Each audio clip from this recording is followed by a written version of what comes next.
So this is a Kohler that came in, had some issues, bad valve cover gasket, see where it blew oil everywhere. Would only start with starting fluid, but you know a lot of guys get intimidated when they're changing these carburetors because of these linkages. So I'm gonna show you some tricks or things to watch for maybe when you're doing it. One thing to keep in mind is this stuff is often procedural. So like you can't just, see you start moving this thing here, see how these linkages will get in a bind and want to get caught. A lot of guys are just like, man, I don't know about this. And I'm telling you, if you bend one of these things, you know, a little bit won't matter, but it's going to show up.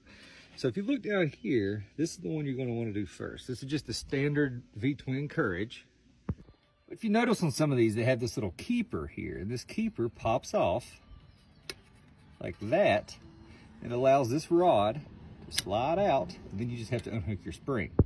So once you're free here, you can slide a little bit forward, so you just got this front linkage. Now when you get to looking at the way these are in, this one is a hook-in style here, and another hook in here. So really the only way to get these out is to slide it off the studs and then get it out. Let's look at it. So here's you near the end of the stud sliding out. You can see right here, you can pull up on this tab down here that controls this choke. And as you slide out, you want to keep all this stuff out of a bind. It should, you know, let it be free as it comes off of there. You cannot bend these linkages. Once you get free, then you can turn it however you need to get it there. But these linkages are essential. They have to be the exact length they are for all this stuff to run right.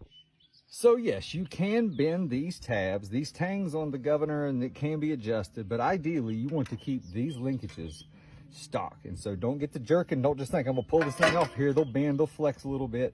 These linkages are important. Protect them.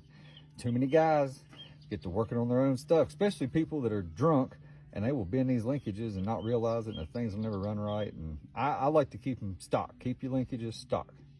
That's all.